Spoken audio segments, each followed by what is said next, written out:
Good evening everyone. Good evening. क्या हाल चाल है जी आप सभी के? कैसे हैं आप सभी लोग? सभी का स्वागत है दोस्तों। मैं उम्मीद कर रहा हूँ आप एकदम बढ़िया है और सेशन लगाने के लिए तैयार हैं। नमस्ते जी, राम राम, सभी का स्वागत है। Good evening and welcome to the session. एक बार प्लीज कंफर्म करिए आप सबको मेरी आवाज साफ आ रही है तो मैं सेशन को स्टार्ट करता हूँ। गुड इवनिंग दोस्तों, गुड इवनिंग। आई होप आप एकदम बढ़िया हैं और सेशन लगाने के लिए तैयार हैं। देखिए आपकी जो है आज ये प्लस क्लास होनी है। इसके बाद आपकी कल परसों में कोई प्लस क्लास नहीं है। मैं जो है आपके लिए प्लान कर रहा हूँ स्पेशल क्लासेस कुछ। तो कल जहाँ तक है रात को एक स्पेशल क्लास में आपकी लूंगा जो कि आपको कल सुबह तक शो हो जाएगी। बाकी जो है फाइनल एक बार आपको सुबह तक पता लग पाएगा। एंड कल एक बार आप सुबह चेक कर लेना कि क्लास अगर है तो किस समय है। मैं कोशिश करूंगा उसे कल बाय लंच यानी बाय आफ्टरनून में आपको वहाँ पे शो करा दूंगा। ठीक है, चलो शुरू करते हैं दोस्तों कहानी। मैंने आपको पिछली क्लास में काफी सारे इंपॉर्टेंट टॉपिक्स जो है कवर कराए थे। उसी सीरीज को हम कंटिन्यू करेंगे एक नए टॉपिक के साथ जो कि है CAG। ये सारे टॉपिक्स आपके पेपर के लिए बहुत ज़्यादा इंपॉर्टेंट है। हम इन टॉपिक्स को पूरा करके फिर आगे बढ़ेंगे। जैसे कि अपने को जुडिशरी के बारे में स्टडी करनी है या फिर और कुछ ऐसे टॉपिक्स हैं जो स्टडी करने हैं, वो सब हम आगे चल के करेंगे। इस क्लास के अंदर हम स्टडी करेंगे कुछ ऐसे टॉपिक्स जो कि डायरेक्टली पेपर में पूछे जाते हैं। देखिए SSC की जो सबसे बड़ी पोस्ट है वो मतलब सैलरी वाइज वो दो है। दोनों का नाम डब्ल्यू है। एक है असिस्टेंट ऑडिट ऑफिसर, एक है असिस्टेंट अकाउंट्स ऑफिसर। ये दोनों जो है ये 4800 ग्रेड पे की जॉब्स है आज के ज़माने में, जिसे आप लेवल के नाम से जानते हैं।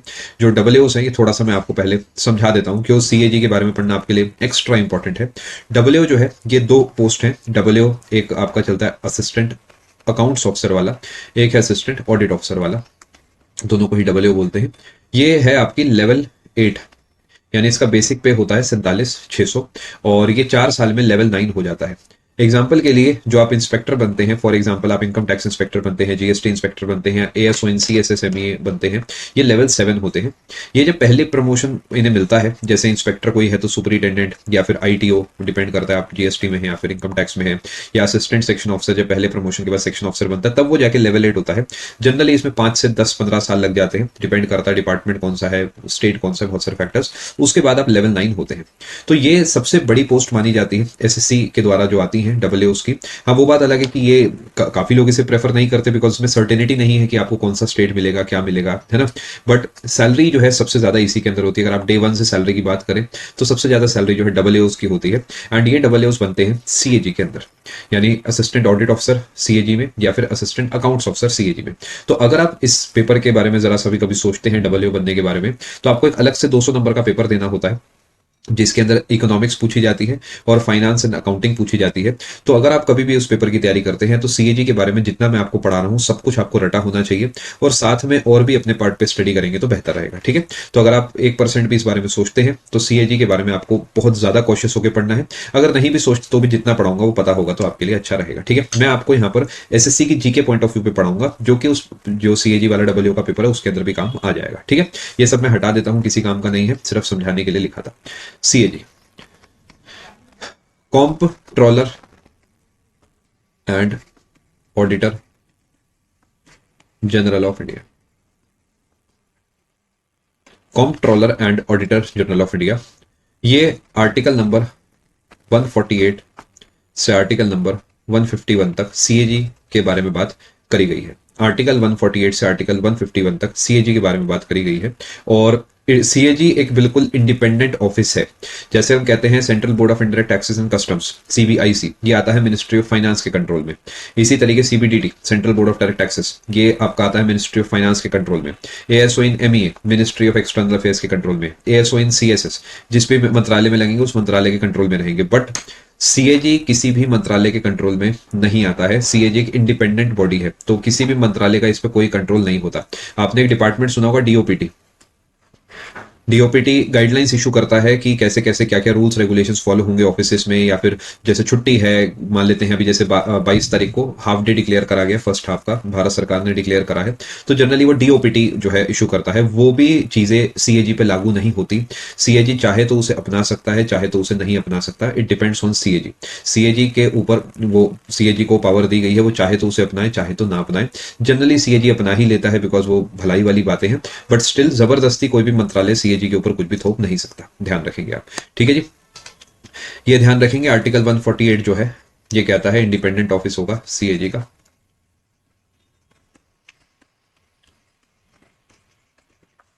ये ध्यान रखेंगे आप। ठीक है, इंडिपेंडेंट ऑफिस होगा। करंट सीएजी जो है वो है गिरीश चंद्र मुर्मू जी, ये आप ध्यान रखेंगे, ये आपको पता होना चाहिए। ठीक है, करीब 4 साल इन्हें होने वाले हैं, ये अगस्त से हैं, 8 अगस्त 2020 से हैं, सिंस 8 अगस्त 2020। एक मिनट रुकिए प्लीज।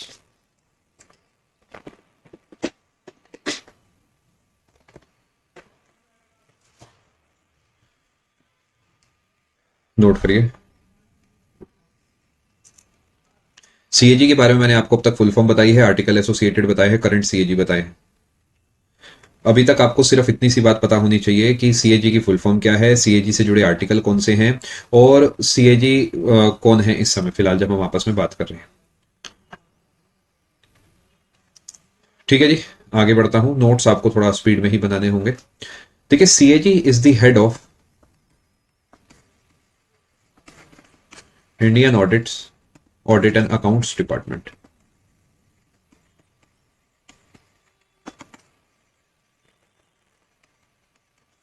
ठीक है, आप यहां से कंटिन्यू कर सकते हैं, जिसने पिछली क्लास नहीं ली वो यहां से कंटिन्यू कर सकता है। CAG is the head of Indian audit and accounts department, और CAG is guardian of public purse. 8 अगस्त 2020 CAG is the guardian of public purse. पहले लिख देता हूं फिर समझा दूंगा। पेपर ये सब पूछता है, who among the following is considered as the guardian of public purse. Option में सीएजी, एजी, सुप्रीम कोर्ट ऐसे करके देगा, पता होना चाहिए। CAG controls the entire financial system at both centre and state level. देखिए, अगले पेज पे और भी बातें लिखूंगा, मैं आपको थोड़ा समझा देता हूं चीजें कैसे चलती हैं जब तक आप इसे छापिए। जब भी कोई खर्चा होता है तो पैसे उसके अंदर यूज होते हैं, क्या चलता है मैं आपको थोड़ा समझाता हूँ। जैसे मान लेते हैं डिपार्टमेंट है कोई भी, जीएसटी डिपार्टमेंट ले लेते हैं। जीएसटी डिपार्टमेंट क्या करता है, पैसे को कलेक्ट करता है और वो दे देता है भारत सरकार को, गवर्नमेंट ऑफ इंडिया की जेब में वो पैसा आ गया। अब क्या होता है, हर बार जब बजट पेश होता है तो गवर्नमेंट क्या करती है, उस बजट में अलग अलग डिपार्टमेंट्स के लिए बहुत सारा पैसा देती है कि रेलवे के लिए इतना पैसा रहेगा, मान लेते हैं सड़कें बननी है तो उसके लिए इतना पैसा रहेगा, रोड ट्रांसपोर्ट के लिए दिस दैट, ये सब पैसा होगा। फाइनली ये पैसा कहाँ जाता है, ये पैसा डिवाइड हो जाता है आगे जाके, ये पैसा चले जाता है, मान लेते रेलवे है तो रेलवे के सब ऑफिसेस के अंदर ये पैसा चला गया। सब ऑफिसेस का मतलब छोटे ऑफिसेस के अंदर जो है पैसा चला गया। ठीक है, अब ये पैसे का सही खर्चा हुआ या नहीं हुआ, ये कौन चेक करेगा? भाई ये खुद तो डिपार्टमेंट चेक करेगा नहीं ना, वो तो कह देंगे जी हाँ बढ़िया से खर्चा हुआ। तो एक अलग से बॉडी बनाई गई है जिसका काम है ये चेक करना कि भाई जो पैसा खर्च हुआ है वो क्वांटिटी वाइज और क्वालिटी वाइज क्या सही से यूटिलाइज हुआ है। भाई एक तो होता है क्वांटिटी की, अगर 10,000 करोड़ रुपए दिए गए थे, अभी के लिए 10,000 रुपए मान लेते हैं, अगर ये दिए गए हैं तो क्या ईमानदारी से 10,000 रुपए सही से यूज हुए हैं? कहीं ऐसा तो नहीं उसमें से 6,000 इस्तेमाल करें हो, 4,000 रुपए अभी भी बैलेंस में पड़ा हुआ है खाते में, या फिर कहीं करप्शन में तो वो खत्म नहीं हो गया। ये तो हो गया क्वांटिटी वाइज। क्वालिटी वाइज कि अगर कोई स्कीम लॉन्च करी गई थी और कहा गया था भाई इस स्कीम से ये फायदा होगा, तो क्या सच में वो फायदा हो भी रहा है? अगर फायदा नहीं हो रहा तो उस स्कीम को डिसकंटिन्यू करा जाए। तो ये जो भी एनालिसिस है ये करा जाता है सीएजी के द्वारा, और सीएजी इस बात का ध्यान रखता है कि भाई जो पैसा है जनता का वो सही से खर्च होना चाहिए, क्योंकि सरकार के पास पैसा कहां से आएगा? टैक्स से। तो टैक्सेशन डिपार्टमेंट पैसे को इकट्ठा करने का काम करते हैं और खर्चा करते हैं बाकी सारे डिपार्टमेंट। टैक्सेशन भी कुछ खर्चा वैसे करता है, वो खर्चा सही से हुआ या नहीं हुआ वो चेक करता है सीएजी। तो सीएजी में अगर आप डब्ल्यू ऑडिट वाले बनते हैं तो जनरली आपको टूर्स पे भेजा जाता है अलग अलग ऑफिस में, और वहां पर जाके आप चेक करते हैं कि जो भी उन्होंने खर्चे करे हैं क्या वो सही से हुए हैं या फिर नहीं हुए हैं। तो आपको उसमें कमियां बेसिकली निकालनी होती हैं, अगर कुछ कमियां हैं तो वो आप उसकी रिपोर्ट बनाते हैं, पैरास बनाते हैं और अपने हेड ऑफिस को उसे भेजते हैं, फिर अकॉर्डिंगली उस डिपार्टमेंट के उस ऑफिस के ऊपर पेनल्टी लगाई जाती है। पेनल्टी से फर्क ये आता है कि आगे डिपार्टमेंट और सतर्क होकर जो है काम करता है। आई होप आप समझ गए, मैं थोड़ा सा आउट ऑफ द वे जाके आपको चीजें समझा भी रहा हूँ, वैसे पेपर इतना डिटेल में नहीं पूछता, स्टिल मुझे लगता है कि अगर चीजें समझ जाएंगे तो अच्छा रहेगा, एक ही बार पढ़ना है। ठीक है, अब जैसे सीएजी सेंटर के लेवल पे चीजों को देखता है उसी तरीके स्टेट के लेवल पे कोई इसका पैरेलल ऑफिस नहीं है, यानी सेंटर में भी सीएजी देखेगा, स्टेट में भी सीएजी देखेगा। जैसे सेंटर में अपने पास सुप्रीम कोर्ट है, स्टेट में हाई कोर्ट है, सेंटर में अपने पास भारत सरकार है, स्टेट में अपने पास राज्य सरकार है, सेंटर में अपने पास प्रेसिडेंट है और स्टेट में अपने पास गवर्नर है। यहाँ पर ऐसा कुछ नहीं है। सीएजी ही राज्य सरकार, सीएजी ही जो है केंद्र सरकार, सबको अकेला ये ऑफिस कंट्रोल करता है। यानी सीएजी स्टेट गवर्नमेंट या सेंट्रल गवर्नमेंट दोनों के ही डिपार्टमेंट्स को ऑडिट करता है। Keep this in mind, CAG का कोई भी पैरेलल रूप नहीं है स्टेट लेवल पे। सीएजी ही कंट्रोल करता है सेंटर को, सीएजी ही कंट्रोल करता है स्टेट को। गार्जियन ऑफ पब्लिक पर्स समझ गए? पब्लिक पर्स मतलब जनता का पैसा, उसका गार्जियन है, रखवाला है। क्यों? क्योंकि अगर सीएजी नहीं होगा तो डिपार्टमेंट्स कुछ भी खर्चा करते चलेंगे और वो पैसा बर्बाद हो जाएगा। ठीक है। Indian audit and accounts department. Audit क्या है जी? जो अभी मैंने आपको पूरा प्रोसेस समझाया, quality, quantity, this that. Accounts, जो सरकार खर्चा करती है उसके अकाउंट्स बनाए जाते हैं। तो हर राज्य में एक या दो या तीन, डिपेंड करता है राज्य का साइज क्या है, एजी ऑफिसेज आपको देखने को मिलते हैं। उस एजी ऑफिस का काम है कि जो भी उस राज्य ने खर्चा करा है उसका पूरा रिपोर्ट बनाना, लेखा जोखा बनाना और उसे दिल्ली सीएजी को भेजना। आई होप आप बात समझ गए। इसके अलावा और भी बहुत सारे काम है, जैसे पेंशन केसेस वगैरह मेंटेन करते हैं। ठीक है। तो अकाउंट्स और ऑडिट दोनों जो है, इन दोनों का ही हेड सीएजी है, आप ध्यान रखेंगे। आगे चलते हैं। मैंने अपनी तरफ से थोड़ा ईमानदारी रखी है, डिटेल में समझाया है, आई होप आपको समझ में आ गया होगा। अब दोस्तों, बी आर अम्बेडकर साहिब ने सबसे इंपॉर्टेंट आर्टिकल कहा है, आर्टिकल नंबर 32 को, बट सबसे इंपॉर्टेंट ऑफिस कहा है ऑफिस ऑफ सीएजी को, according to B R Ambedkar ji.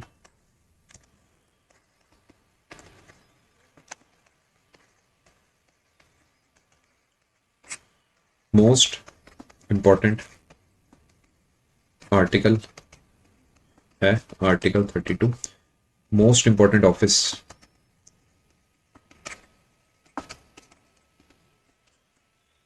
CAG. इनका ऑफिस आपको हर स्टेट में देखने को मिलेगा प्रशांत, एक्सेप्ट दिल्ली। दिल्ली में, मतलब दिल्ली में भी टेक्निकली इनका ऑफिस है, बट वो आप एसएससी के थ्रू उसमें नहीं जाते क्योंकि दिल्ली की अलग से रिक्रूटमेंट होती है। जैसे यूपी जो है उसका ऑफिस प्रयागराज में है, और जो एमपी है उसका ऑफिस जो है वो ग्वालियर में है, जिसका एक सब ऑफिस भोपाल में है। राजस्थान में इसका ऑफिस जयपुर में है। जनरली कैपिटल्स में है, बट ऐसा कुछ फिक्स नहीं है। जैसे Gwalior is not the capital, still the office is there only. ठीक है। मोस्ट इंपॉर्टेंट आर्टिकल बता दिया, ऑफिस बता दिया, ध्यान रखेंगे। नोट कर लिया? तो मैं आगे चलूं। Is the centre and union same? Saloni ji, both are same. Central government और यूनियन गवर्नमेंट एक ही बात है, सेम बात है। इस पे बहुत बड़ी बड़ी डिबेट्स होती हैं कि सेंटर बोले या यूनियन बोले। कोई कुछ कहता है, कोई कुछ कहता है, अपने लिए दोनों बातें सेम है। Good evening.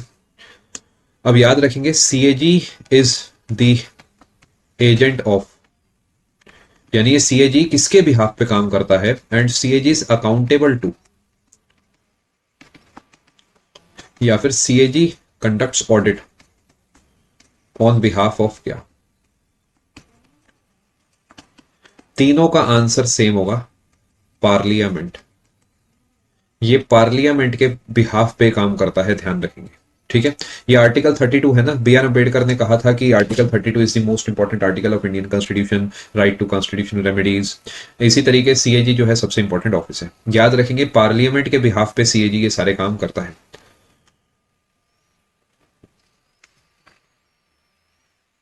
समझ गए? जो भी खर्चा हो रहा है, क्या वो सही हो रहा है या गलत हो रहा है, वो सीएजी देखता है। याद रखेंगे, expenditure on secret services is not under purview of CAG. ये लॉजिकल भी है, सिंपल सी बात है। इसमें क्या है, ये थोड़ी देखिए, सब चीजें कागज पे होती है सरकार में। तो मान लेते हैं कोई खर्चा हो रहा है तो कागज पे लिख के सीएजी को देना पड़ेगा, फिर कागज पे ही सीएजी चेक भी करेगा। अब जो सर्विसेज सीक्रेट हैं उसके बारे में पूरी डिटेल कोई क्यों देगा? या डिफेंस में कई सारी ऐसे परचेजेस होती हैं जो नहीं बताई जाती, या फिर कहाँ पे कैसे क्या, वो नहीं बताया जाता, जो कि सेंसिबल बात है। अदरवाइज वो कॉमन मैन के पास आ जाएगी बात और वो इन्फॉर्मेशन लीक हो सकती है। तो उन पर्टिकुलर चीजों को लेके जो खर्चा है वो सीएजी ऑडिट नहीं कर सकता, जो कि आई थिंक बिल्कुल सही क्लॉज ऐड करा गया है। वहां पर हमें विश्वास करना पड़ेगा कि जो हमारे डिफेंस मिनिस्टर हैं या फिर उनके साथ जो पूरी टीम है, हमारी आर्मी है, नेवी है, एयरफोर्स है, रिजर्व फोर्सेज है, वो सही से खर्चा कर रही है। देखिए, इतना तो विश्वास करना बनता ही है। आगे चलते हैं। अब दोस्तों, यहां पर आपको जो है एक चीज थोड़ी सी बारीकी में समझनी होगी कि भारत के सीएजी और मान लेते हैं ब्रिटेन के सीएजी में क्या फर्क है। जो इंडिया का सीएजी है, ये जो है ये क्या करता है, देखिए जज कोई खर्चा नहीं करता प्रद्युमन, वो लोकपाल एक अलग कॉन्सेप्ट है। यहाँ पर खर्चा जो डिपार्टमेंट कर रहा है उसको कवर करा गया, तो जजेस का काम खर्चा करना नहीं है, तो वो सब इसमें डायरेक्टली कवर नहीं होगा। सीएजी ऑफ इंडिया जो है, याद रखेंगे, ये बाद में ऑडिट करता है। ऑडिटर मेनली ऑडिटर है, मेनली कैसे, खर्चा करने के बाद ये ऑडिट करता है। Audit after expenditure has taken place. But जैसे सीएजी ऑफ ब्रिटेन की बात कर लेते हैं, यहां पे लिख देता हूं कहानी, the executive can draw money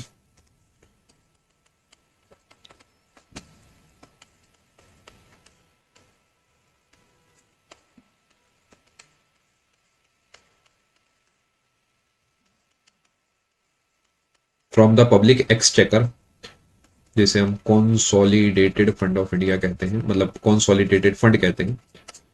सब कुछ नोट करना है, जो मैं लिख रहा हूं वो आप लिखेंगे। Only after approval of CAG.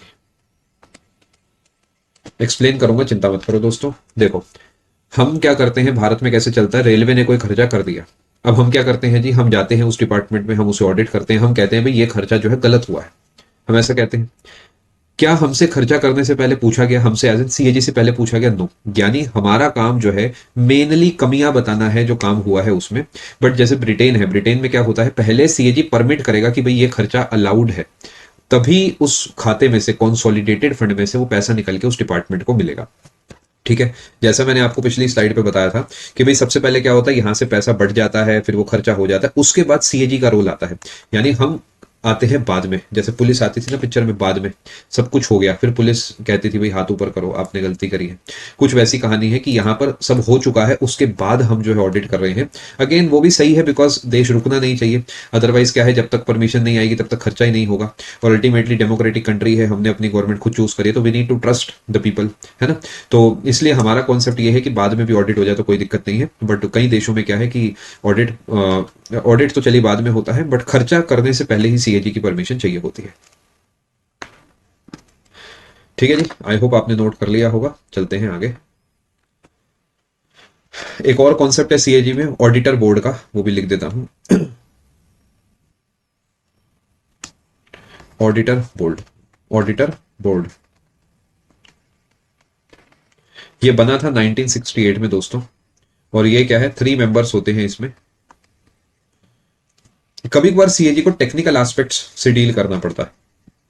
अब सीएजी को सब कुछ थोड़ी आता होगा, काफी बार चीजें बहुत टेक्निकल हो जाती हैं। तो उस केस में सीएजी क्या करते हैं, अपनी एक टीम बनाते हैं। एक सीएजी होते हैं उसमें और 2 मेंबर्स होते हैं, 2 मेंबर्स अपॉइंटेड बाय सीएजी। ये ध्यान रखेंगे, ये 3 मेंबर का होता है ऑडिटर बोर्ड। ये 1968 का कॉन्सेप्ट है, तब से आया है। जब टेक्निकल एस्पेक्ट्स होते हैं तब ये बोर्ड बनाकर डील करा जाता है। छोटा सा फैक्ट है, बस सोचा आपको बता देता हूँ। सो आपका डाउट नहीं समझा मैं, 7 डे प्रायर आप क्या लिख रहे हैं, बट डिटेल में अपना डाउट लिखिए। कोई भी हो सकता है प्रद्युमन, लैंग्वेज टफ। हितेश आपने बिल्कुल सही कहा है, और ये बात से सब सहमत है, पूरा देश सहमत है, बट क्या कर सकते हैं। ये भाषा वकीलों वाली है, और विश्वास मानिए मैं तो बहुत सिंपल करके पढ़ा रहा हूँ। आप एक बार आर्टिकल 148, 149, 150, 151 पढ़ के देखेंगे, तब आप समझेंगे कि चीजें तो जरूरत से ज्यादा आसान मैं यहाँ पर आपको बना के दिखा रहा हूँ इस समय।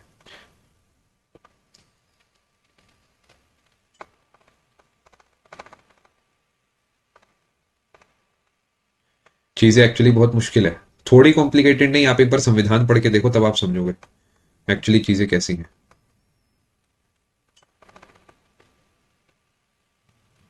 चले जी आगे।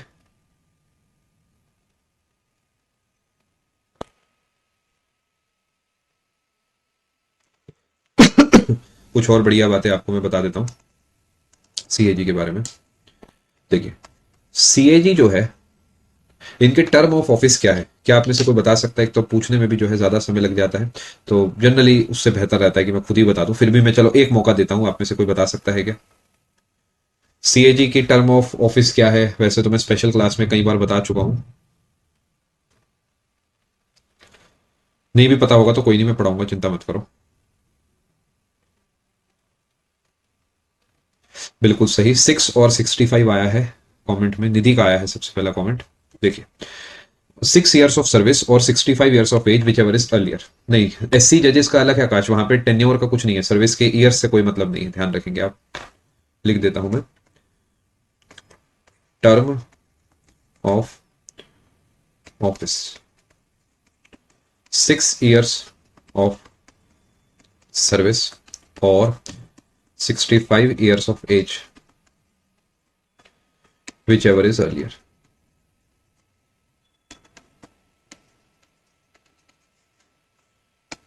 Appointment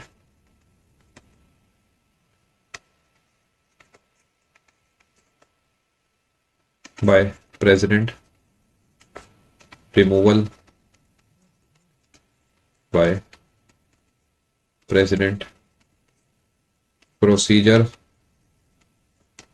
similar to that of supreme Court जज। सुप्रीम कोर्ट के जज को जिस तरीके हटाया जाता है, ठीक वैसे ही इन्हें हटाया जाएगा। सुप्रीम कोर्ट के जज को कैसे हटाया जाता है, ये आपको सही समय आके, जब सही समय आएगा तब आपको बताया जाएगा।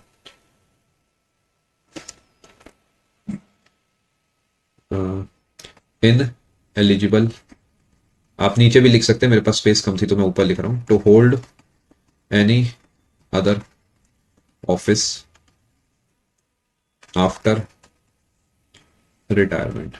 एक बार सीएजी पद से रिटायर हो गए तो और कोई पद आप नहीं संभाल सकते। ये अच्छी चीज ऐड करी है जिससे बेफिक्र होकर आप जो है फैसले सुना सके। और स्टेट का भी नहीं, और ऑफिस जो है स्टेट सेंटर किसी का नहीं होगा।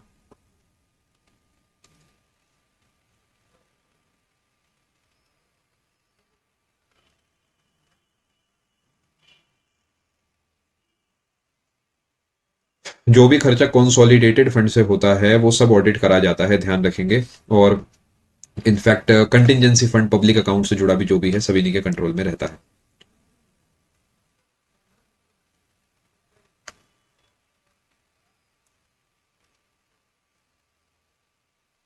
पीएसीज बनाई जाती है, पब्लिक अकाउंट्स कमेटी, उन्हें ये रिपोर्ट अपनी सबमिट करता है। मैं लिख देता हूं अगले पेज पे, सीएजी सबमिट्स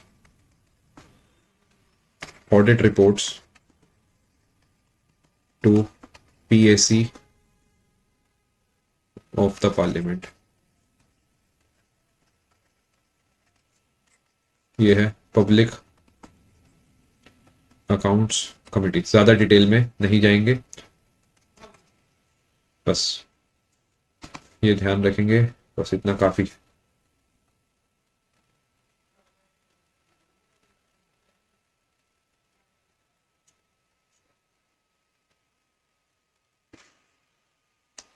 शुभराज, ऐसा कुछ भी मेंशन नहीं है। कोई क्राइटेरिया प्रोसेस नहीं लिखा गया है शुभराज, और बाकी सबके लिए बता रहा हूं, for the appointment of CAG no criteria whatsoever, so I have not discussed the qualifications, minimum age, this that, because there is none, ऐसा कुछ है ही नहीं।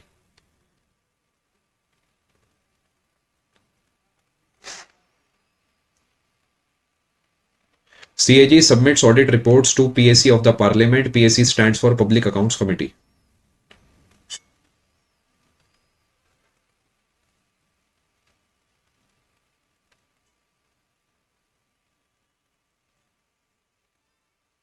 चले जी आगे।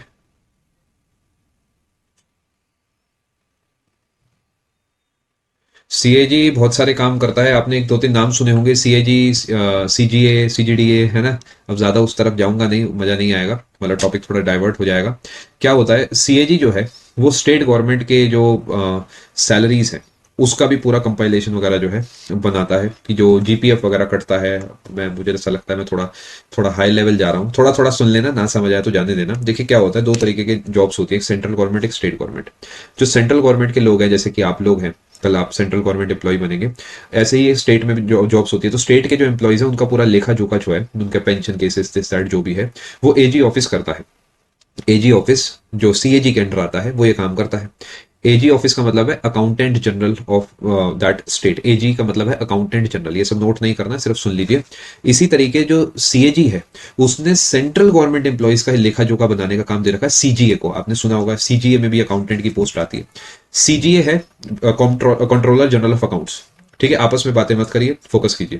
कंट्रोलर जनरल ऑफ अकाउंट्स क्या करता है, ये सेंट्रल गवर्नमेंट एम्प्लॉइज से एसोसिएटेड जो डेटा है वो बना के रखता है। ठीक है जी, आगे चलते। देखिए, जब आपको एक लेवल आगे बढ़कर समझाया जा रहा है तो आपको फोकस उन चीजों पे करना है। आपस में बातें करेंगे तो वो गलत बात होगी और वो आपके लिए सही नहीं होगा। मुझे नाम लेके पॉइंट आउट करना पड़ेगा, जो कि मैं नहीं चाहता हूँ। ठीक है, आई होप आप सीएजी से एसोसिएटेड डेटा समझ चुके हैं। जो एक्स्ट्रा बातें बताई जाती हैं इसलिए बताई जाती हैं कि जिससे कि आप सीख सकें, बिकॉज आपको कल को इनमें से ही किसी डिपार्टमेंट में जाके काम करना है। आपको पहले से चीजें पता होंगी तो आप बेटर चॉइस ले पाएंगे, बेटर तरीके चूज कर पाएंगे किस डिपार्टमेंट में कैसे आपको काम करना है। ठीक है, चलिए खैर आगे चलते हैं दोस्तों। अब बात कर लेते हैं अगले टॉपिक की। नेक्स्ट टॉपिक, नेक्स्ट टॉपिक इसलिए लिखा गया जिससे कि आपको कंफ्यूजन ना हो। ठीक है, next topic is attorney general of India. याद रखेंगे, अटॉर्नी जनरल ऑफ इंडिया वो वाला एजी नहीं है जो भी मैंने बोला था। अटॉर्नी जनरल ऑफ इंडिया बिल्कुल अलग पोस्ट है। एजी जो मैंने बोला था वो अकाउंटेंट जनरल था, उसका काम है बहुत सिंपल सा छोटा सा, वो हर राज्य में बहुत सारे एजी आपको मिल जाएंगे। और अटॉर्नी जनरल ऑफ इंडिया एक बहुत बड़ी बात है, एजीआई, ये बहुत बड़ी बात है, ध्यान रखेंगे। Attorney general of India, article number 76। Shubhraj ने शायद कुछ दिन पहले पूछा था जब मैंने आपको पीएम से एसोसिएटेड आर्टिकल्स पढ़ाए थे कि 76 क्यों नहीं लिखा, तो वो है एजी के लिए, तभी वो डिस्कशन हमने वहां पर नहीं करा था। ये एक ऐसी पोस्ट है which is called highest law officer of the country. Highest की जगह चीफ वर्ड भी दिख सकता है पेपर में, दोनों एक ही बात है, chief law officer of the country. Paper यही पूछेगा जी, बता दो राइट्स ऑफ एजी किस में है, ड्यूटी पावर्स किस में है, इस तरीके के सवाल जो है पेपर पूछता है।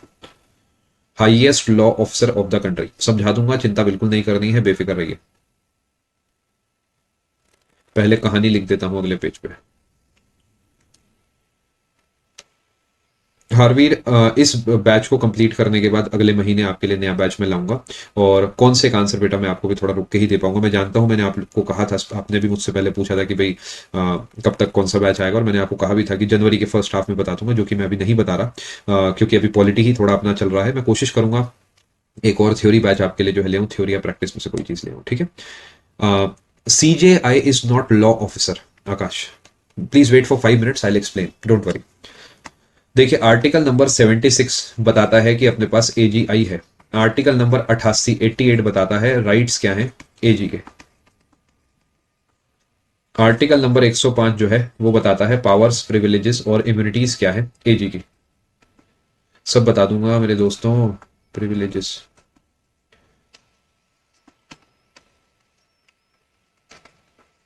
ऑफ एजी, सब बताएंगे, चिंता मत करो, घबराओ मत, सब बताएंगे, समय के साथ सब बताएंगे। क्या है एजी, ओजी, लोजी, सुनोजी, सब कुछ बताया जाएगा। पहले वो सुन लो जो मैं बता रहा हूं, क्योंकि पेपर यहां से पूछेगा। इनका जो अपॉइंटमेंट है वो करा जाता है by president. Term of office is not fixed, ऐसा कुछ भी फिक्स नहीं है। ग्राउंड्स फॉर रिमूवल, इन्हें हटाने के क्या रीजंस हो सकते हैं, नॉट फिक्स्ड। सबमिट्स, यानी ही सबमिट्स हिज रेजिग्नेशन टू, कभी इन्हें खुद रिजाइन करना हो तो ये अपना रेजिग्नेशन देते हैं प्रेसिडेंट। प्रेसिडेंट, देखिए सरकार के ऊपर भी बहुत बार केस होते रहते हैं, सरकार के भी बहुत सारे केस चलते रहते हैं। छोटा सा एग्जांपल मान लेते हैं कि सरकार ने कोई नया कानून पेश करा, वो कानून बन भी गया और फाइनली उसका विरोध हुआ, कोर्ट में कोई चला गया, तो ऐसा तो है नहीं कि सरकार उठ के पूरी वहां पे जाएगी। यानी जो जज साहब हैं उनके सामने जितने भी मंत्री हैं पूरी भारत सरकार खड़ी होगी, दिस इज प्रैक्टिकली इम्पॉसिबल, है ना। तो क्या होता है, भारत सरकार अपनी तरफ से एक वकील को चुन लेती है और उस वकील को कहा जाता है एजी, अटॉर्नी जनरल ऑफ इंडिया। क्योंकि वो भारत सरकार के वकील हैं तो उनसे बड़ा वकील तो कोई हो नहीं सकता। ठीक है, वकील शब्द इसलिए बार बार बोल रहा हूँ जिससे कि आपको थोड़ा एक इमेज आपके दिमाग में सेट हो जाए। टेक्निकली वो एक नॉर्मल वकील नहीं हुए, he is a very big law officer, सबसे बड़े लॉ ऑफिसर हैं वो अपने देश के, बट स्टिल अभी के लिए हम वकील मान सकते हैं अपने दिमाग में। वो क्या करते हैं, सरकार के बिहाफ पे कचहरी जाते हैं और जो भी केसेस हैं वो लड़ते हैं, जिससे कि सरकार अपना बाकी कामों पे जो है व्यस्त है, तो लोग भी जो है उनका भी काम ना रुके और सरकार को भी परेशानी ना हो। ठीक है जी। अब दोस्तों, प्रेसिडेंट इन्हें अपॉइंट करते हैं, तो टेक्निकली ये जो मंत्रिमंडल हैं उनकी सहमति से ही अपॉइंटमेंट होता होगा, होना भी चाहिए। क्यों?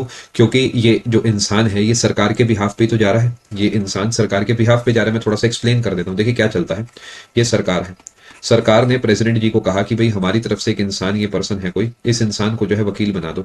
मान लेते इस पर्सन का नाम है पर्सन ए, तो ये पर्सन ए बन गए AG of India, attorney general of India. ठीक है, बात को समझ पाए?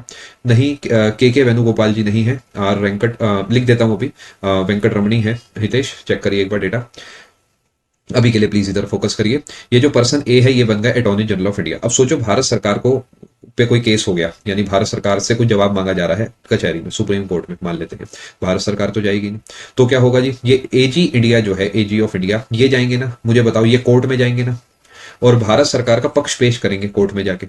ये कहेंगे भाई भारत सरकार ने जो ये काम करा है ये इस नियम के हिसाब से इस वजह से सही है। ये तो क्या ये भारत सरकार के वकील हो गए? बहुत बार हो जाता है कि अपोजिशन पार्टी कोई केस कर दे, कुछ भी कैसा भी चल सकता है। बहुत मैं आपको लेमैन एग्जांपल्स जो है देने की कोशिश कर रहा हूं, ठीक है। और अब सोच के देखो, जब सरकार बदल गई, चेंज हो गई, तो क्या आपको लगता है प्रैक्टिकली यही इंसान उस गद्दी पर बैठना चाहेगा, या वो सरकार इस इंसान को बैठाना चाहेगी?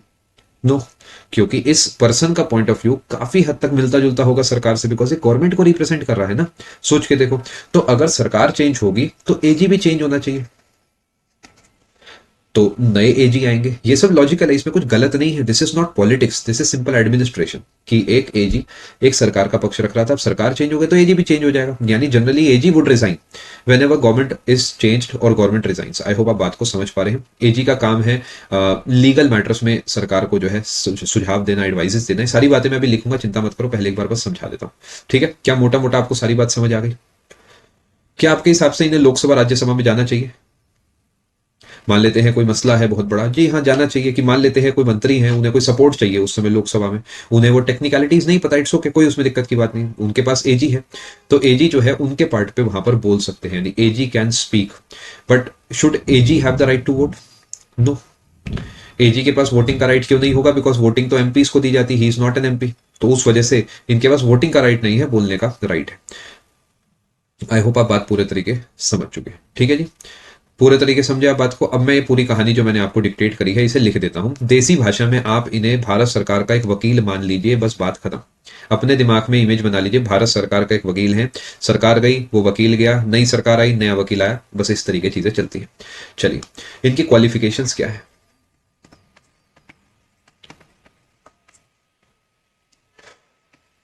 इक्विवेलेंट टू दैट ऑफ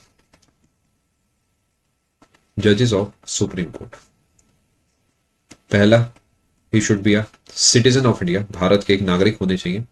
दूसरे नंबर पे he should have been a जज of a high court for 5 years और advocate of high court for 10 years और एमिनेंट जूरिस्ट। इसका मतलब मैं आपको पहले भी समझा चुका हूं, एमिनेंट जूरिस्ट क्या होता है, दोबारा समय इस पे व्यर्थ नहीं करेंगे। यानी नागरिक होना चाहिए और इन तीनों में से कुछ होना चाहिए।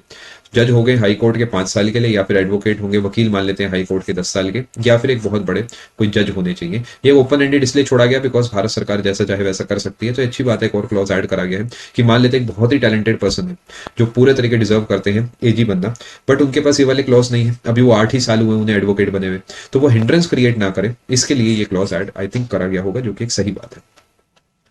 ठीक है दोस्तों, आगे चलते हैं। Generally AGI resigns when government resigns. Logical है, रीजन आपको समझा दिया गया। वर्क ऑफ AGI, इनका काम क्या है? Advising government on legal matters, advising government on legal matters. कुछ छूट गया है क्या? ठीक है, नोट कर लो, आराम से लिख लो। एमिनेंट जूरिस्ट, एमिनेंट मतलब प्रसिद्ध, फेमस, पॉपुलर, बहुत बड़ा, बड़ी हस्ती। जूरिस्ट मतलब जूरी यानी जज, ठीक है। Advising government on legal matters पहला जो है इनका काम है। दूसरे नंबर पे appearing on behalf of government of India. ठीक है, थोड़ा समय दे दूंगा मैं लिखने के लिए। In all cases in supreme court in which government is involved to be person Pradyuman ऐसा फिक्स नहीं है बेटा, ऐसा हम पक्का नहीं कह सकते। ये जनरलाइजेशन ना करें तो बेहतर है, समझने के लिए जुगाड़ के रूप में इसे मान लो, बट ऐसा जनरलाइजेशन मत करना। थोड़ा ऊपर लिख देता हूँ, इज इन्वॉल्व। तीसरे नंबर पे appearing in any high court if needed in any case where government of India is involved। I hope समझ आ रही होंगी बातें। छाप लीजिए फटाफट।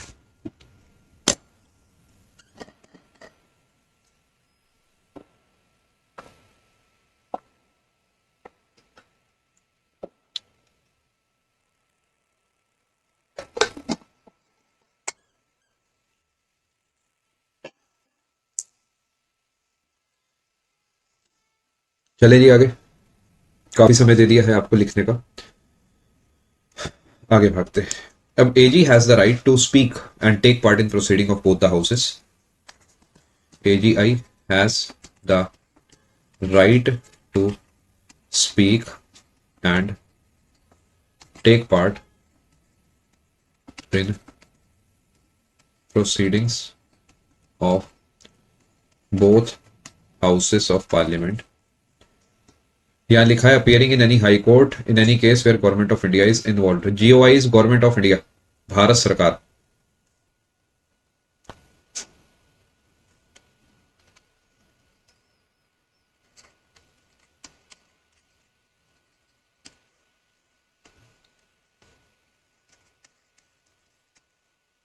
ऐसे लिखते हैं इनसे, प्रोसीडिंग्स ऑफ लिखिए और बोथ हाउसेस पार्लियामेंट। हितेश और क्या ऑप्शंस थे, मतलब बाकी तीन ऑप्शंस बताएं। कुछ मतलब कुछ डेफिनेटली एक ऑप्शन ऐसा डाला गया होगा जो थोड़ा ओपन एंडेड होगा। Joint sitting any committee if needed।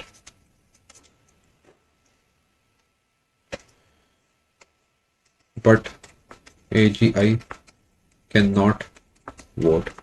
ये ना लॉजिकल बात है भाई, एजीआई को क्यों मिले वोट का अधिकार? क्योंकि वोट तो उन्हें अधिकार मिलेगा ना जिन्हें जनता ने चुना है। हाँ, नॉट फिक्स्ड होगा तो वही सही होगा ना। आप बताइए कि पीएम के केस में मैंने आपको कोई टर्म लिखवाई है हितेश? लास्ट में लिखा इज इन्वॉल्व, माफी चाहेंगे मैंने गलती से इन कर दिया, सही करा शिवराज ने पॉइंट आउट करा, दिस इज इन्वॉल्व।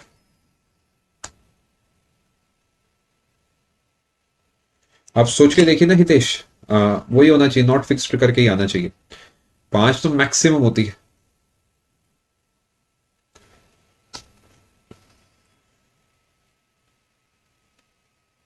बाकी अभी भी हितेश नहीं समझ आया तो आप मुझे प्लीज एक बार डिटेल में कमेंट कर देना। क्या है ना, 15 सेकंड आगे पीछे चीजें चल रही हैं तो आपको मेरी आवाज बहुत बाद में आ रही है, फिर आपका कमेंट आ रहा है, फिर मुझे वो बहुत बाद में आ रही है, तो मे भी थोड़ा मिसकम्युनिकेशन हो रहा हो। अभी भी क्लियर हो तो वेल एंड गुड, ना हो तो एक कमेंट करके पूछ लेना एग्जैक्ट मसला क्या है। आगे चलते हैं दोस्तों, काफी समय दे रहा हूं वैसे मैं आपको लिखने के लिए। प्रिविलेजेस क्या है जी इनकी of AG, similar to that of MP.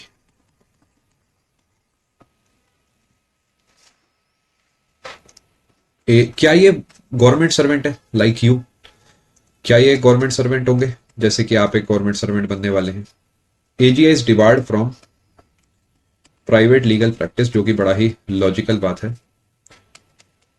अब सोच के देखो, एजीआई भारत सरकार का वकील है, तो क्या जाके वो गली मोहल्ले के केस लड़ेंगे? ये अच्छा लगेगा भारत सरकार का वकील जो है रिलायंस और विप्रो के बीच में कोई मसला हो गया, उनका केस लड़ रहा है? Obviously no, because he has the responsibility कि उनका पूरा फोकस भारत सरकार पे होना चाहिए। ठीक है, एजीआई इज बी बार्ड, यानी इन्हें मना है।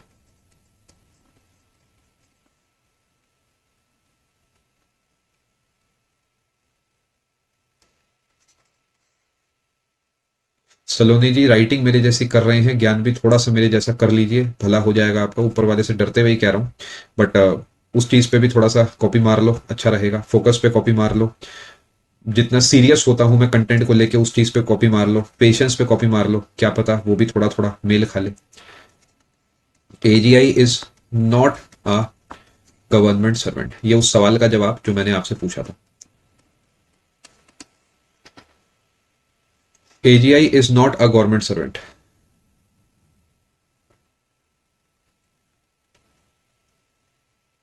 याद रखेंगे, AGI is not a government servant.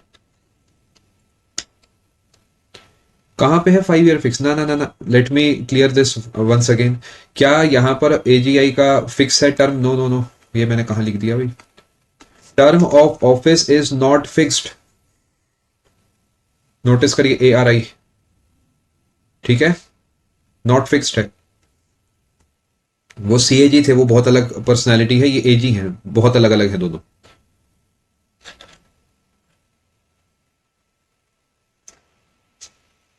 अब दोस्तों आपने नोटिस करा होगा, सीएजी में मैंने बोला सेंटर स्टेट ऐसे करके बार बार मैंने आपको बोला है ना। बट क्या है कि स्टेट का यहां पर क्या होगा बताओ? Privileges of AG is equal to that of MP. MP जैसी प्रिविलेजेस होती है, जो एमपी को प्रिविलेजेस मिलती है वही नहीं मिलती है। स्टेट के पास होते हैं एक और पोस्ट। अब देखो कई सारे नाम है, मैं आपको बताता हूँ क्या है। एक होता है सॉलिसिटर जनरल, है ना, एडिशनल सॉलिसिटर जनरल। एक होते हैं एडवोकेट जनरल, एक होते हैं अटॉर्नी जनरल। ये सब नाम को मैं थोड़ा सा आपको समझा देता हूँ क्या कहानी है। देखो दोस्तों, फोकस करेंगे। अटॉर्नी जनरल ऑफ इंडिया जो है, ये यूनियन के लेवल की पर्सनैलिटी है, ठीक है, ध्यान रखेंगे। सॉलिसिटर जनरल ऑफ इंडिया और इनके साथ कुछ additional solicitor generals, additional solicitor generals of India. ये जो ब्लू वाला डब्बा है ना, इनका काम है टू असिस्ट अटॉर्नी जनरल। नहीं सलोनी जी, बिल्कुल भी मैं ऑफेंड नहीं हुआ, जरा सा भी विश्वास मानिए मेरा, 1% भी नहीं। मैं तो बस अपना फर्ज अदा कर रहा हूं, आपको वो बता रहा हूं जो आपके लिए फायदेमंद है। मैं बिल्कुल भी ऑफेंड नहीं होता हूं। एडवोकेट जनरल जो है वो होता है स्टेट के लिए। बहुत सालों से पढ़ा रहा हूँ, बहुत बच्चों को पढ़ाया है, बहुतों को। तो मैं समझता हूँ आपकी जो एज है, आपकी जो सिनेरियो है, उसमें ये सब नॉर्मल बातें हैं। बट जहां जहां मुझे लगता है कि आपका फोकस टूट रहा होगा स्क्रीन से, वहां पर मैं आप लोगों को डांट देता हूँ। इट्स ओके, आपके पार्ट पे भी ओके है, और मेरे पार्ट पे रिस्पॉन्सिबिलिटी है, इसलिए डांटता रहता हूँ बीच बीच में। ठीक है जी, यानी अटॉर्नी जनरल ऑफ इंडिया का स्टेट लेवल पे जो हम शक्ल है वो होंगे advocate general, not solicitor general. Keep this in mind. ये ऊपर वाली गेम यूनियन के लेवल की है, ये पूरी गेम यूनियन की है, नीचे वाली गेम स्टेट की है। आई होप आप बात समझ पा रहे हैं, इसलिए एक सिंगल पेज पे लिखा है जिससे कि आपके दिमाग में बातें जा सके।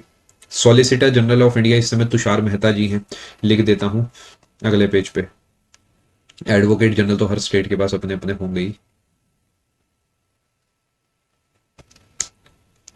ये आप समझ गए, गवर्नमेंट सर्वेंट नहीं है। गवर्नमेंट सर्वेंट जैसे कि आप हम हैं, समझ पा रहे हैं ना? ये गवर्नमेंट सर्वेंट नहीं है, ये वकील है ना, कॉन्ट्रैक्ट काइंड ऑफ आप कह सकते हैं।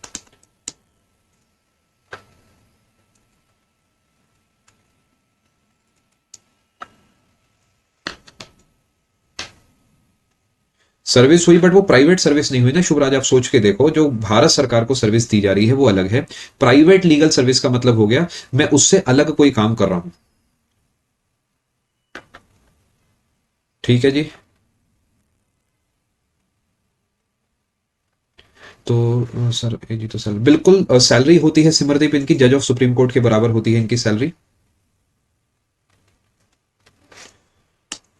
लिख देता हूं मैं। करंट एजीआई आर वेंकट रमणी जी हैं।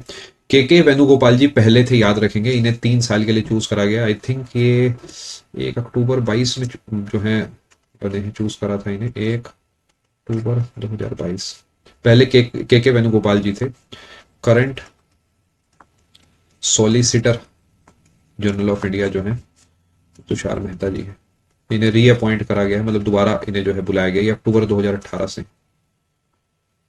सिंस अक्टूबर 2018।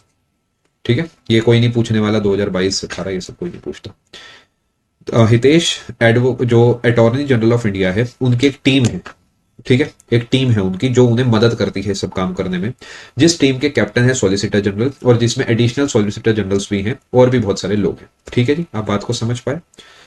फोटो के पीछे लिख दिया क्या मैंने कुछ, यूनियन ही लिखा है वैसे तो, फोटो थोड़ी छोटी कर देते हैं। एडवोकेट जनरल ऑफ स्टेट के बारे में शाम अभी पढ़ाया जाएगा, घबराइए मत, पूरा पैसा वसूल करा जाएगा, चिंता ना करें। ठीक है जी, मैंने अभी तक आपको अटॉर्नी जनरल ऑफ इंडिया के बारे में पढ़ाया है, मैं थोड़ा सा, ज्यादा नहीं, बिकॉज अगेन वो इतना इंपॉर्टेंट है, बट वो इतना इंपॉर्टेंट नहीं है जितना ये है, तो थोड़ा थोड़ा हम कवर करेंगे। नेक्स्ट जो आ जाएंगे वो आएंगे advocate general of a state. यहाँ पर डेटा कम इस वजह से बनता है बिकॉज ये स्टेट का है, तो चीजें स्टेट के हिसाब से चलती है। तो मान लेते हैं आप किसी स्टेट पीएससी वगैरह की तैयारी करें, तो आपको वहां के स्टेट का बस पढ़ के जाना है अलग से। याद रखेंगे ही इज द हाईएस्ट और वही chief law officer of that state. Same कहानी है, जैसे यूनियन में वो थे ऐसे ही स्टेट में ये है।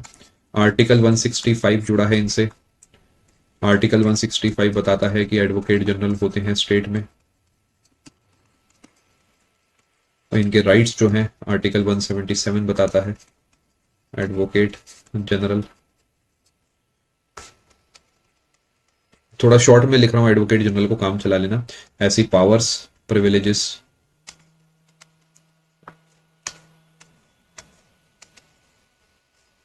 और इम्यूनिटीज जो हैं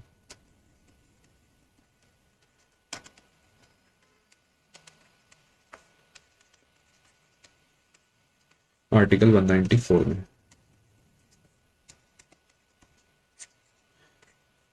बहुत लोग मुझसे पूछते हैं, आज भी एक बच्चे ने स्पेशल क्लास में पूछा था, सर सारे आर्टिकल याद करने हैं क्या? मैं हमेशा कहता हूँ भाई जो पढ़ाए गए हैं पहले वो याद कर लो, क्योंकि जब मैं पढ़ाता हूँ ना, विश्वास मानना, 100 तो याद करा ही देता हूँ भाई। शुरू के हम लोग एक जो 60 तक है वो तो सारे याद करते हैं, 1 2 3 4 5 से 11 12 से 35 पूरे पूरे याद करते हैं, 36 से 51 51 है। फिर हम प्रेसिडेंट की बात करके वहां पे सारे ऑलमोस्ट सारे याद कर लेते हैं, वीपी के याद कर लेते हैं, पीएम वाले याद कर लेते हैं, फिर advocate general, attorney general, CAG, और ये सारे आर्टिकल्स हम धीरे धीरे याद करते चलते हैं। पहले इन्हें कर लीजिए, फिर जो बचे वो कर लीजिए। लोग क्या करते हैं, बस पूछते रहते हैं, अरे थोड़े तो कर लो। देखो 10 में से कितना पढ़ना है, ये सवाल तब होना चाहिए जब 10 में से 6 7 तो याद हो जाए ना, कि सर अब ये 3 4 बज गए, सारे करूं क्या करूं? 10 में से 0 पे बैठे हैं, 10 टीचरों से पूछ रहे थे 10 में से कितना करूं। पहला टीचर कहता है भाई 10 में से 5 कर लो, दूसरा कहता है 2 कर लो, तीसरा कहता है 8 कर लो, तो बच्चा कहता है अच्छा चलो 2 वाले की बात मान लेते हैं, ये अच्छा टीचर है, क्योंकि फटाफट नहीं पड़ जाएगा वो, फिर वो तब भी 2 भी याद नहीं करता वो बच्चा। ऐसे ही थोड़ी पाप बढ़ रहा है इस दुनिया में। कर लिया जी नोट आपने, advocate general of a state के बारे में मैंने आपको 4 5 बातें यहाँ पर बताई है। अब आगे बढ़ते हैं अपॉइंटमेंट की। अपॉइंटमेंट जो है इनका वो उस राज्य के गवर्नर करेंगे। टर्म इनकी कुछ भी फिक्स नहीं है, नॉट फिक्स्ड। क्वालिफिकेशन जो है सेम एज दैट ऑफ जज ऑफ हाई कोर्ट। बच्चा तलाश में निकला एक ऐसे टीचर की जो कह दे बस उतना पढ़ना है जितना उस बच्चे को पहले से आता है। ये सेम क्या है, पहला सिटीजन। और दुख की बात यह है ऐसे टीचर बच्चे को मिल भी जाता है और कुछ नहीं होता, फिर उसकी 1 साल बाद मुझसे मुलाकात होती है। Judicial office held for 10 years। जो शब्दावली है वो वही लिखी जा रही है जो संविधान में हो, तो थोड़ी सी अजीबोगरीब लगेगी, काम चला लेना। और advocate of high court for 10 years। Saloni ji, immunity का मतलब बायोलॉजी की भाषा में होता है कि आपके ऊपर कोई अटैक करेगा तो आपको फर्क नहीं पड़ेगा। पॉलिटी की भाषा में इम्यूनिटी का मतलब ये हो गया कि आ, मेरे ऊपर वो सारे एक्शंस नहीं हो सकते जो एक आम नागरिक के ऊपर हो सकते हैं। फॉर एग्जांपल, हमारे देश का एक आईएफएस ऑफिसर, फॉरेन सर्विसेज वाले की बात कर रहा हूँ, वो बैठे हैं मान लेते हैं ईरान में, और ईरान में कोई दिक्कत आ गई तो उनके पास डिप्लोमेटिक इम्यूनिटी है, उन्हें कोई हाथ भी नहीं लगा सकता बिकॉज वो भारत सरकार को रिप्रेजेंट कर रहे हैं, तो that is a kind of immunity. ठीक है, ऐसे इनके पास भी कई सारी इम्यूनिटीज होती हैं। For example, members of parliament के पास इम्यूनिटी होती है कि वो सिविल केसेस में अरेस्ट नहीं हो सकते, क्रिमिनल केसेस में हो सकते हैं, बट डिफेमेशन केस वगैरह का ऐसा नहीं कि बीच संसद में से कोई उन्हें उठा के ले गई पुलिस, ये सब नहीं हो सकता। They have that immunity because that is important. Immunity का मतलब यहाँ पर है प्रोटेक्शन फ्रॉम सर्टेन थिंग्स, देसी भाषा में। ठीक है जी, आगे बढ़ते हैं। रिमूवल इनका करा जाएगा गवर्नर के द्वारा। अब तो वही सेम सेम सी बातें हैं। रिमूवल गवर्नर के द्वारा, ग्राउंड्स फॉर रिमूवल फिक्स नहीं है। निधि, ये डाउट आप मुझसे पूछना जब मैं आपको हाई कोर्ट के बारे में पढ़ाऊंगा ना, तब आप मुझसे ये डाउट पूछिएगा, चाहे आप अभी कहीं नोट कर लीजिए, वरना उम्मीद है वहां पे समझ आ जाएगा। अभी तो बस मैं ये पढ़ाना चाह रहा था, ये तो मैंने लिख दिया आपके रिवीजन के लिए। बाकी ये जब जजेस की बात करेंगे वहां और अच्छे से समझने की कोशिश करेंगे। Grounds for removal is none, मतलब कुछ है ही नहीं, ऐसा लिखा ही नहीं गया। और रेजिग्नेशन जो है टू गवर्नर। अब ये लॉजिकल बातें हैं, मैं सब बस जबरदस्ती आप लोगों को बोर कर रहा हूँ। आप इतने होशियार हैं कि आप जानते होंगे कि advocate general has to resign और generally resigns when the government resigns.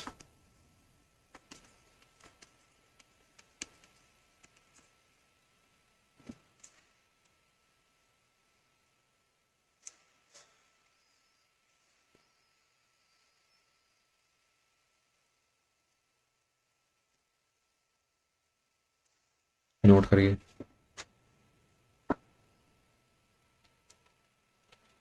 यहाँ पर जो लोड पड़ेगा दिमाग पे, वो सिर्फ इतना पोर्शन याद करने में पड़ेगा, दिस स्लाइड ओनली।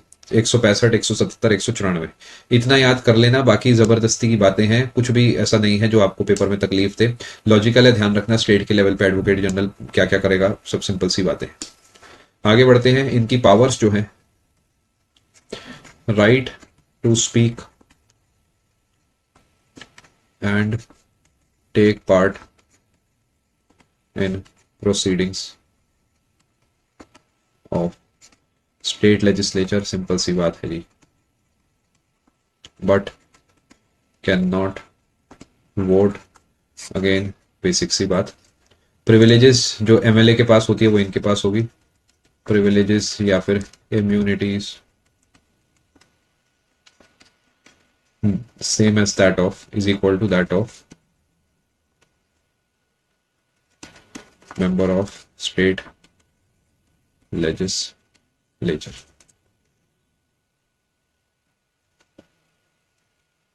प्रगति जी नहीं होता, देखिए वो बस वकील हैं प्रगति, वो जब चाहे सरकार उन्हें बदल सकती है। आप सोच के देखिए ना, उनका रोल बड़ा अलग है। उनका रोल एक मतलब kind of support to the government type का रोल है। तो रिमूवल एज सच बहुत मुश्किल, अगर रिमूवल बना देंगे तो दिक्कत आ जाएगी।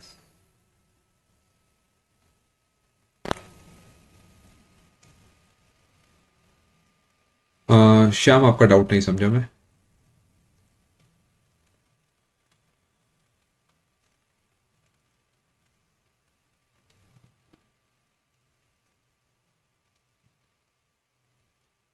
नोट कर लिया हो तो प्लीज कंफर्म करेंगे।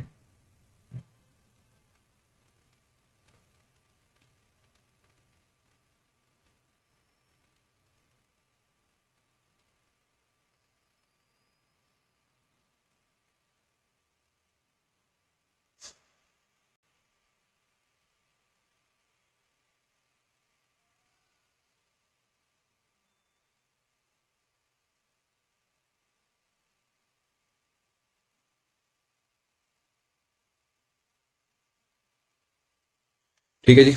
मैंने आपको यहाँ पे अटॉर्नी जनरल ऑफ इंडिया के बारे में, advocate general of a state के बारे में बताया है। अभी तक हम काफ़ी सारे छोटे छोटे टॉपिक्स, लेकिन काफ़ी इंपॉर्टेंट टॉपिक्स जो हैं पढ़ चुके हैं। क्या आपको चीज़ें समझ आ रही हैं? क्या आप घर पे रिवाइज कर रहे हैं? आई होप आप कर रहे होंगे, बिकॉज ये डेटा मुश्किल है। अगर आप घर पे आर्टिकल्स को याद नहीं कर रहे तो आपको एंड में कुछ भी याद नहीं आएगा पेपर में, विश्वास मानिए, दिक्कत हो जाएगी। एंड सजेशन यही है कि आप साथ साथ चीज़ों को पढ़ते चलिए, एंड में कुछ भी पल्ले नहीं पड़ने वाला। अगर आप सोच रहे हैं कि मैं एंड में अचानक शक्तिमान बन जाऊंगा और ये कर दूंगा वो कर दूंगा, ऐसा कुछ भी नहीं हो पाएगा। ठीक है, चलिए अब आगे चलते हैं दोस्तों। इस क्लास का आखिरी टॉपिक अब मैं आपको यहाँ पे पढ़ाऊंगा, जो कि बहुत ज़्यादा इंपॉर्टेंट है और पेपर के लिए ब्रह्मास्त्र के तरीके काम करेगा वो टॉपिक। ठीक है, ये टॉपिक जनरली लो कोर्सेज में अलग से एज अ टॉपिक नहीं पढ़ाते, क्योंकि ये हम टॉपिक्स में बीच बीच में कवर कर लेते हैं, बट मैंने इसे अपने पर्टिकुलर हर कोर्स में एक टॉपिक के रूप में जो है मैं इसे पढ़ाता हूँ। ये है ओथ्स। नेक्स्ट टॉपिक है ओथ्स।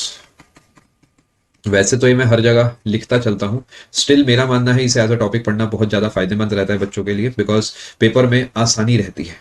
ये है ओथ्स। है क्या ये शपथ की बात? हम ऐसी क्या कर लेंगे जो एक टॉपिक बन गया। पेपर भर भर के पूछता है, प्रेसिडेंट को ओथ कौन दिलाता है, सीएजी को कौन ओथ दिलाता है, यूनियन मिनिस्टर को कौन ओथ दिलाता है, सुप्रीम कोर्ट के जज को कौन दिलाता है, गवर्नर को कौन दिलाता है, जज ऑफ हाई कोर्ट को कौन दिलाता है, सीवीसी को कौन दिलाता है, सीआईसी को कौन दिलाता है, आईसी को कौन दिलाता है, स्टेट सीआईसी को कौन दिलाता है, एसआईसी को कौन दिलाता है। इस तरीके के भर भर के पेपर में सवाल आते हैं। अब इनका क्या करा जाए? इनका एक ही तरीका है जिनका कंपाइलेशन बना के रट्टे मार के खत्म करे जाए, और बस फिर ये टॉपिक खत्म करके ये क्लास भी कंक्लूड कर दूंगा। ठीक है, चलो। ओथ में मैं आपके लिए इधर की तरफ लिखूंगा हु टेक्स द ओथ। ठीक है, हु टेक्स द ओथ, यानी ओथ, शपथ, कौन लेगा, यानी किसकी शपथ है ना। यहां पर मैं आपके लिए दोस्तों लिखूंगा इस तरफ पे, हु एडमिनिस्टर्स द ओथ, किसके सामने ओथ होगी। समझ गए ना लेफ्ट राइट में फर्क क्या है? शुभराज जी, ये आखिरी टॉपिक है जो कि उम्मीद है 10 मिनट में पैक हो जाएगा। बाकी देखते हैं क्या चीजें चलती हैं, कैसे चलती है। ठीक है, फॉर एग्जाम्पल दोस्तों, अगर मैं प्रेसिडेंट की बात करता हूं तो प्रेसिडेंट को chief justice of India oath दिलाएंगे। पहले समझ लेना टाइटल क्या है, रट्टा मारने से पहले के पेपर में उल्टा करके आ जाओ। ये आखिरी क्लास नहीं है आकर्ष, क्लासेस ऐड में करा दूंगा, आप चिंता ना करें। आपको मंडे शाम तक क्लासेस जो है शो हो जाएंगी, बेफिक्र रहिए आप। ठीक है, प्रेसिडेंट की ओथ जो है, जब प्रेसिडेंट कोई बनने जाएंगे, जैसे कि कल को आप प्रेसिडेंट बन जाते हैं, तो चीफ जस्टिस ऑफ इंडिया जो है वहां पर आएंगे और आप उनके सामने ओथ को लेंगे। समझ गए? प्रेसिडेंट और a person acting as president, क्योंकि आपको पता है वीपी या सीजेआई या जज ऑफ सुप्रीम कोर्ट भी प्रेसिडेंट के बिहाफ पे एक्ट कर सकते हैं, है ना। तो इनमें से कोई भी होगा तो सीजेआई उन्हें ओथ दिलाएंगे। समझ गए दोस्तों? इधर क्या लिख रहा हूँ, उधर क्या लिख रहा हूँ, अगले पेज से मैं बस बीच में लाइन बनाऊंगा। आपको क्या करना है, अपनी कॉपी में ऊपर नीचे नोट करते चलना है बस। हाँ अमित जी, यस लगा सकते हैं आप, कोई दिक्कत नहीं है। ठीक है, प्रेसिडेंट और a person acting as president takes the oath in front of chief justice of India. Vice president, president और a person appointed in that behalf by him. सबकी ओथ अलग अलग होती है राहुल जी, और ओथ जैसे जब कोई उस गद्दी को संभालता है उससे पहले उन्हें जो है शपथ लेनी होती है। शपथ समारोह होता है एक प्रॉपर, जहाँ पर उन्हें एक लिखा हुआ सेंटेंस दिया जाता है, उसमें उन्हें अपना नाम ऐड करके पढ़ना होता है। जब आप सरकारी नौकरी में जाएंगे तो day one of the joining, जो ज्वाइनिंग फॉर्मेलिटी होगी उसके अंदर ओथ भी होगी, जो आपको जनरली लिख कर या जनरली प्रिंटेड दे देते हैं आजकल, तो उस पर साइन करना होता है। ऑब्वियसली शुभम उस केस में उल्टा हो जाएगा कि अगर सीजेआई इधर जाएंगे तो कोई और सीजेआई बन जाएगा, इसलिए यहाँ पर पोस्ट का नाम लिखा गया। तो therefore some post would be definitely there if CJI would act as president, some other person may be appointed as CJI. Vice president की ओथ दिलाएंगे प्रेसिडेंट और a person appointed in that behalf by him. मुझे appointed को यहां से हटा देना चाहिए।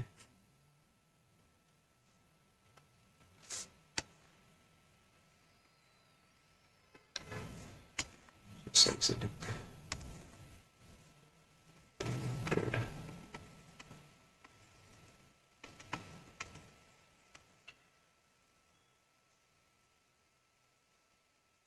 बिहाफ ऑफ हिम नहीं, वैसे जो पॉलिटी की भाषा है वो यही है, मैंने कॉपी पेस्ट मारी हुई है भाषा। अंग्रेजी में डेफिनेटली जो आप कह रहे हैं वो सही होगा, ऑन बिहाफ ऑफ हिम होना चाहिए, बट जो किताबी भाषा वो मैंने आपके लिए कॉपी मारी है। देखिए पॉलिटी वगैरह में किताबी भाषा थोड़ा लिख लेने में ना पेपर में कॉन्फिडेंस रहता है, इस वजह से मैंने वही पूरी भाषा आपके लिए चिपका रहा हूँ स्क्रीन पर। यूनियन मिनिस्टर हो या कोई मेंबर ऑफ पार्लियामेंट हो, इनकी ओथ दिलाएंगे प्रेसिडेंट।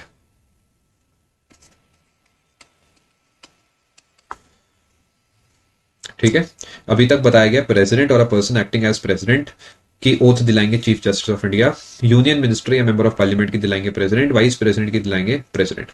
एक चीज आपने शायद नोटिस ना करी हो, भी 2 मिनट के बाद बताऊंगा, एक दो बातें और पहले लिख दूं। मैं उल्टा नहीं पढ़ा रहा, मैं ऐसे नहीं पढ़ा रहा कि प्रेसिडेंट इन 10 लोगों की ओथ दिलाते हैं। शायद आपने ये चीज पता नहीं ऑब्जर्व करी नहीं करी, ये साइकोलॉजिकल बात है, क्योंकि पेपर ऐसे पूछेगा। पेपर ये नहीं पूछेगा प्रेसिडेंट किसकी ओथ नहीं दिलाते दिलाते, पेपर ये पूछेगा यूनियन मिनिस्टर की कौन दिलाते। तो उस हिसाब की ही स्क्रीन पर फॉर्मेटिंग करी गई जिस पेपर में आपको पहचानना आसान हो। अगर मैं प्रेसिडेंट के नाम के आगे 10-12 नाम लिख दूंगा तो पेपर में टिक नहीं लगा पाएंगे आप, भले ही वो आपके नोट्स में होगा। मैं क्लेम तो कर दूंगा कि अरे बच्चों देखो मैंने तो पढ़ाया था, बट सिर्फ पढ़ा देना जरूरी नहीं है, पेपर में टिक लगवाने तक की पूरी कोशिश है, इस वजह से ये फॉर्मेट रखा गया है। Candidate for election to parliament. अब सोचो कोई कैंडिडेट है जो आगे जाके एमपी बनना चाहता है, ऑब्वियसली प्रेसिडेंट के पास इतना टाइम तो है नहीं गली गली जाके सबकी ओथ दिलाते रहेंगे। Some person authorised by election commission, election commission जो है ये पावर किसी को दे देगी, जनरली कोई बड़ा अधिकारी होगा वो ये ओथ दिला देंगे। नोट करिए।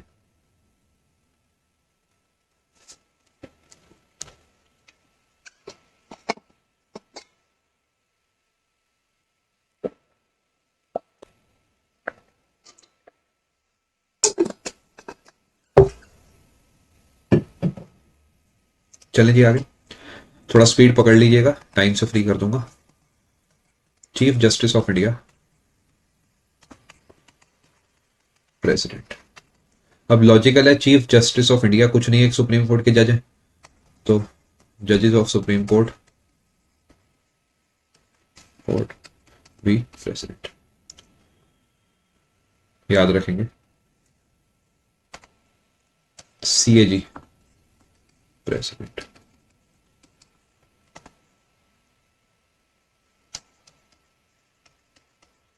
इसका आंसर मैं आपसे जानना चाहूंगा, देखिए कौन बताता है। गवर्नर की ओथ कौन दिलाता है?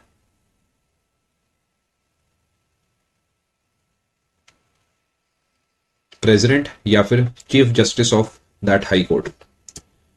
अब तक आई होप आप आंसर दे चुके होंगे कमेंट में। Chief justice of high court exercising jurisdiction in relation to the state। High court, जैसे प्रेसिडेंट की ओथ दिलाई थी चीफ जस्टिस ने एक जज ने, ऐसे यहां पर भी एक जज ही ओथ दिलाएंगे। इसी बात के तो पैसे हैं, जल्दी नोट करो आगे चलते।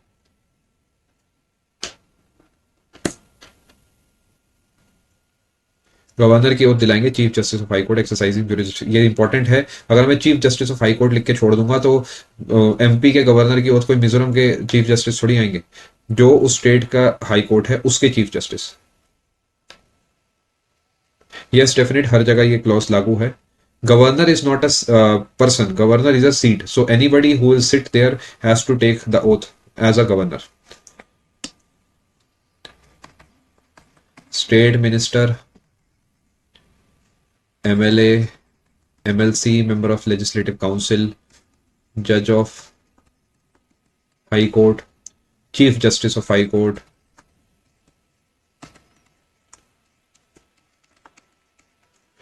ये सब जो है जी governor.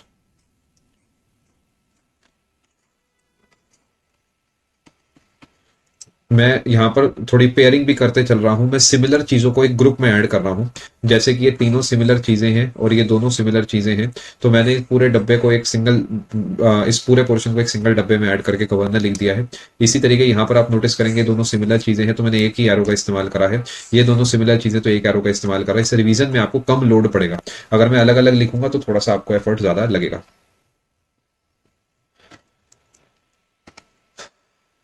Candidate for election to state legislature, यानी कोई एमएलए बनना चाहता है, some person authorised by election commission.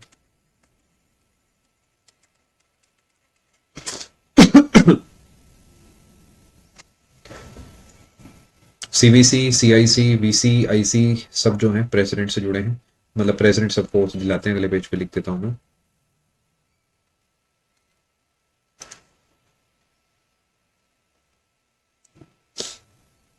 Candidate for election to state legislature, some person authorised by election commission. नमस्ते सोनू। सेंट्रल विजिलेंस कमीशन,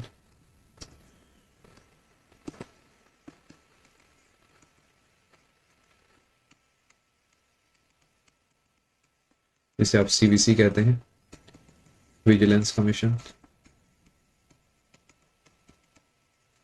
ये कमिश्नर भी लगा सकते हैं आप ऐसे आगे, चीफ इंफॉर्मेशन कमिश्नर, कमिश्नर ही लगा दीजिए ना। यहाँ पर चीफ इंफॉर्मेशन। आमिर कोई सा भी एक बैच अच्छे से आप कर लीजिए। अगर वो कंप्लीट बैच है 15 क्लासेस में, तो जहां तक मैंने कंप्लीट नहीं कराया होगा, अगर वो फिर भी कंप्लीट बैच है तो मेरे हिसाब से वेल एंड गुड है, हो सकता है कराया हो उस समय। चीफ इंफॉर्मेशन कमिश्नर, सीआईसी बोलते हैं आप इसे, और इंफॉर्मेशन कमिश्नर।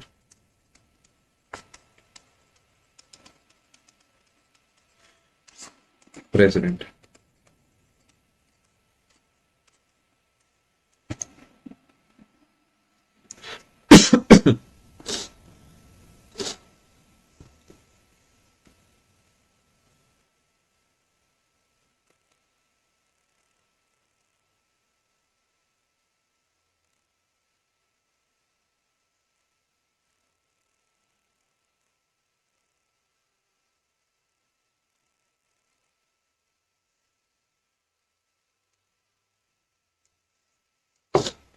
चलें आगे। इसी तरीके स्टेट लेवल पे चीफ इंफॉर्मेशन कमिश्नर जो है,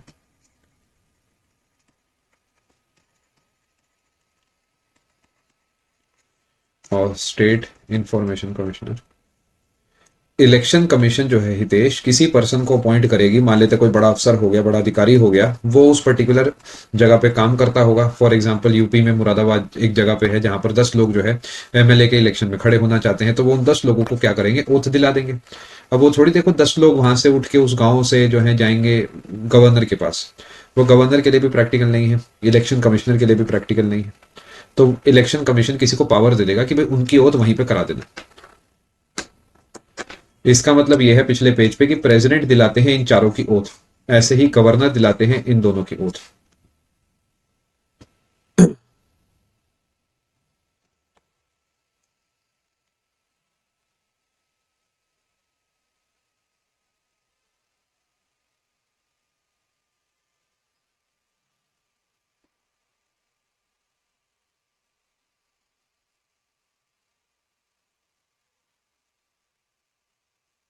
ठीक है जी। यहाँ पर दोस्तों एक क्लास कंक्लूड होती है। आप सभी का इस क्लास का हिस्सा बनने के लिए बहुत बहुत धन्यवाद। आने वाली जो क्लासेस है मैं आपके लिए ऐड करा दूंगा, होपफुली बाय मंडे इवनिंग या ट्यूसडे आपको क्लासेस जो है दिख जाएंगी। और चांसेस हैं ट्यूसडे को मैं आपकी जो है क्लास लूंगा अगली, बाकी आपको जो है मंडे शाम तक सब चीज़ें पता लग जाएंगी। ठीक है, फॉर रिकॉर्ड ये क्लास यहाँ पे कंक्लूड होती है। आप सबका इस क्लास का हिस्सा बनने के लिए बहुत बहुत धन्यवाद। आप सभी अच्छे से अपनी तैयारी करिए। राइट 11:30 जो है मैंने आपको यहाँ पर फ्री कर दिया है। बहुत बहुत धन्यवाद। Thank you so much. God bless, take care, goodbye. Thank you. ख्याल रखिए अपना, और डेटा को साथ साथ याद करिए बाद में, वरना याद ये नहीं हो पाएगा। भले ही कितना भी आपको भी आसान लगे, बट अगर आप रोज रोज याद नहीं करेंगे तो आपको काफी ज्यादा तकलीफ आएगी। ठीक है, thank you so much. God bless all. ख्याल रखिए अपना। Good night.